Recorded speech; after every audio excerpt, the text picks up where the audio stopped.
नमस्कार मेरे प्यारे साथियों, मैं विनीता आपके अपने YouTube channel Vinita Hindi hub में आप सभी का स्वागत करती हूँ। तो मेरे प्यारे दोस्तों, कैसे हैं आप सभी लोग। आशा करती हूँ कि आप सभी लोग अच्छे होंगे, स्वस्थ होंगे, मस्त होंगे और मन लगा करके पढ़ाई कर रहे होंगे। तो दोस्तों देखिए, पिछली क्लास में मैंने आप लोग को नाथ साहित्य के बारे में पढ़ाया था।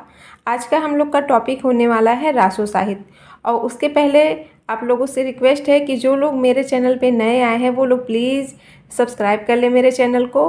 और जिन लोगों ने मेरे चैनल को सब्सक्राइब कर रखा है उनके प्यार और साथ के लिए दिल से बहुत बहुत धन्यवाद। चलिए आज की टॉपिक शुरू करते हैं। टॉपिक है रासो साहित्य।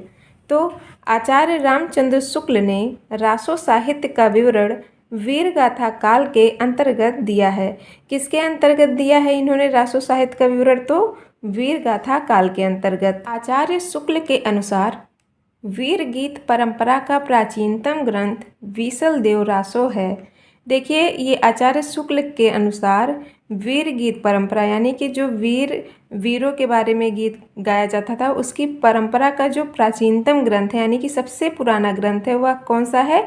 बीसल देव रासो। विद्वानों ने रासो शब्द की व्युत्पत्ति निम्न ढंग से बताई है। यहाँ देखिए, अलग अलग विद्वानों ने रासो शब्द की उत्पत्ति अलग अलग बताई है। तो गारसादा तासी क्या कहते हैं? इसका मूल शब्द रासो का तो राजसूय। हरप्रसाद शास्त्री राजयश। नरोत्तम स्वामी रासक। कविराज श्यामल दास रहस्य। काशी प्रसाद जायसवाल ये भी रहस्य मानते हैं। आचार्य रामचंद्र शुक्ल के अनुसार रसायन या रास या रासो। नंद दुलारे वाजपेयी रास। हजारी प्रसाद द्विवेदी रासक जो कि उपरूपक है। राम स्वरूप चतुर्वेदी राउस या रस। दशरथ शर्मा रासक। माता प्रसाद गुप्त रासक। गणपति चंद्र गुप्त रासक। रास, रासा, रासु और फिर रासो। देखिए, गणपति चंद्र कैसे इसको पहले रासक, फिर रासक से रास होता है, रास से रासा, फिर रासु, उसके बाद रासो मानते हैं। रासो साहित्य के प्रमुख रचनाकार व रचना आचार्य शुक्ल के अनुसार निम्न है। देखिए, रासो साहित्य के प्रमुख जो रचनाकार हैं और उनकी रचनाएं हैं उनके बारे में नीचे विवरण दिया गया है जो कि आचार्य शुक्ल के अनुसार है। दलपति विजय, इनकी रचना का नाम है खुमार रासो। समय है 9वीं सदी। रस इसमें है वीर और भाषा है राजस्थानी और काव्य रूप है इसका प्रबंध। अगले आते हैं नरपति नाल। इनकी रचना का नाम है बीसल देव रासो जो कि समय इसका है 1212 और रस है श्रृंगार। इसका अध्याय जो है 4 खंडों में विभाजित है और यह वीर गीत है। अगले आते हैं जगनिक, जिन्होंने क्या लिखा है? परमाल रासो, जिसका दूसरा नाम क्या है? आल्हा खंड। इसे आल्हा खंड के नाम से भी जाना जाता है और समय इसका है 1230 ईस्वी और इसमें वीर रस का प्रयोग किया गया है और यह कैसा काव्य का रूप है? तो वीर गीत है। अगले आते हैं चंदवरदाई। इनकी रचना का नाम है पृथ्वीराज रासो। इसमें वीर रस का प्रयोग किया गया है। इसमें 69 समय या तो सर्ग, ठीक है। और देखिए, इसमें वीर और सिंगार ये दोनों ही रस का उपयोग किया गया है। भाषा है डिंगल और काव्य रूप है प्रबंध। अगले आते हैं केदार भट्ट। रचना है जयचंद प्रकाश। समय है 1224। रस है वीर और काव्य रूप है प्रबंध। मधुकर भट्ट। जय मयंक जस चंद्रिका। समय है 1243 और इसका काव्य रूप है प्रबंध। अगले आते हैं सारंगधर। इनकी रचना का नाम है हमीर रासो। अगले आते हैं नल्ल सिंह। रचना है विजयपाल रासो। रस है वीर। अध्याय है इसमें 42 छंदों का प्रयोग किया है इन्होंने और काव्य रूप है वीर गीत। अगले आते हैं श्रीधर। रचना का नाम है रणमल छंद। समय है 1454। रस है वीर। 70 छंदों का प्रयोग है। डिंगल और काव्य रूप है वीर गीत। आचार्य रामचंद्र शुक्ल ने लिखा है चंद बरदाई हिंदी के प्रथम महाकवि माने जाते हैं और इनका पृथ्वीराज रासो हिंदी का प्रथम महाकाव्य है। देखिए आचार्य रामचंद्र शुक्ल क्या कहते हैं कि जो चंद बरदाई हैं वो हिंदी के प्रथम महाकवि हैं। ठीक है, प्रथम महाकवि कौन है? चंद बरदाई। और ये मानता कौन है? आचार्य रामचंद्र शुक्ल। और इनकी जो पृथ्वीराज रासो इनकी रचना है वह हिंदी का प्रथम महाकाव्य है। मिश्र बंधुओं ने लिखा है, हिंदी का वास्तविक प्रथम महाकवि चंद बरदाई को ही कहा जा सकता है। मिश्र बंधु भी इन्हें हिंदी का प्रथम महाकवि मानते हैं। किसे? चंद बरदाई को। पृथ्वीराज रासो की प्रामाणिकता अप्रामाणिकता में विद्वानों के बीच मतभेद है जो निम्नांकित है। देखिए जो पृथ्वीराज रासो है उसे कुछ विद्वान प्रमाणिक मानते हैं और कुछ विद्वान अप्रामाणिक मानते हैं, जो कि आगे इस प्रकार से है। देखिए पृथ्वीराज रासो को प्रमाणिक मानने वाले कौन कौन से यहाँ पर लेखक हैं, तो श्याम सुंदर दास, मिश्र बंधु, मोहनलाल विष्णुलाल पांड्या और कर्नल टॉड। ठीक है, ये जो चार यहाँ पर विद्वान हैं इन्होंने पृथ्वीराज रासो को प्रमाणिक माना है। अप्रामाणिक कौन मानते हैं? आचार्य रामचंद्र शुक्ल, देवी प्रसाद, कविराज श्यामल दास, गौरी शंकर हीराचंद्र ओझा, बुल्हर, मुरारी दान।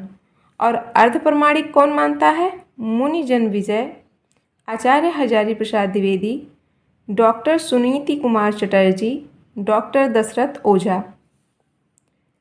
पृथ्वीराज रासो में 68 छंदों का प्रयोग किया गया है। कितने छंदों का प्रयोग किया गया है? 68।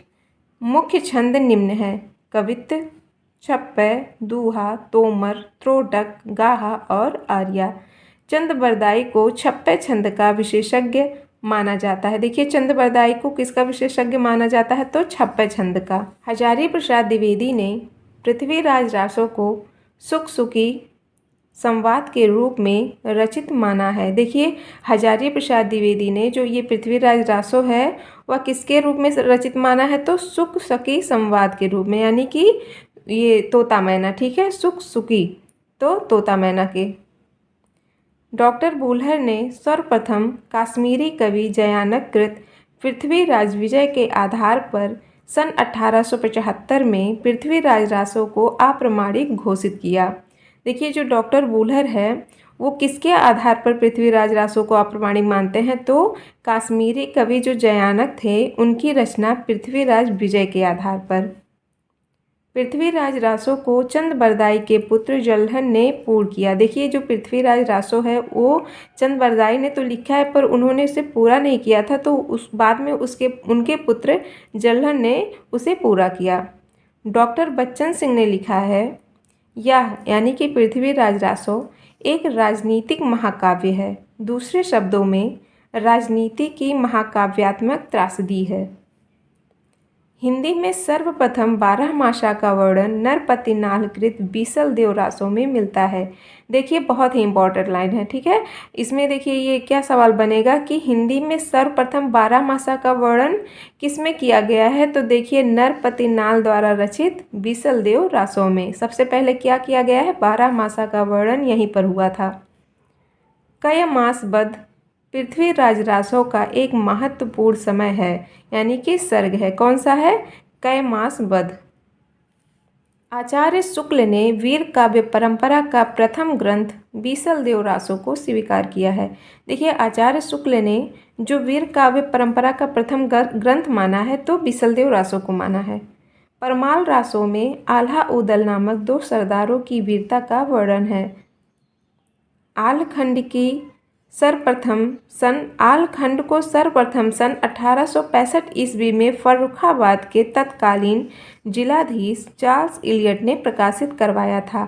देखिए आलखंड को यानी कि आल्हा खंड को सबसे पहले किसने प्रकाशित करवाया था? तो सन 1865 में फर्रुखाबाद के तत्कालीन यानी कि फर्रुखाबाद में उस समय जो जिलाधीश थे चार्ल्स इलियट, उन्होंने प्रकाशित करवाया था। आलखंड बरसात ऋतु में उत्तर प्रदेश के बैसवाड़ा, पूर्वांचल और बुंदेलखंड क्षेत्र में गाया जाता है। देखिए जो आलखंड है वह बरसात ऋतु में गाया जाता है। तो दोस्तों आज का हम लोग का टॉपिक रासो साहित्य यहीं पर समाप्त होता है। और देखिए आदिकाल से संबंधित जितने भी मैंने टॉपिक रहे हैं, विषय रहे हैं, उसको मैंने आप लोग को जो पहले पढ़ा दिया है उसका लिंक मैंने इस वीडियो के डिस्क्रिप्शन में दे रखा है। तो आप लोग वहां से जा कर के उसको देख सकते हैं, उसको पढ़ सकते हैं और बार बार पढ़िएगा। 2-3 बार पढ़ने से आप लोग को अच्छे से याद भी हो जाएगा। रटने की ज़रूरत नहीं है क्योंकि रट के आप कभी भी याद नहीं कर सकते हैं, ठीक है। तो आप लोग अच्छे से 2-3 बार जब वीडियो को देख लेंगे, पढ़ लेंगे, ध्यान से सुन लेंगे तो आप लोग को अच्छे से वो याद भी हो जाएगा। तो वीडियो कैसी लगती है तो प्लीज़ कमेंट करके भी बताइएगा।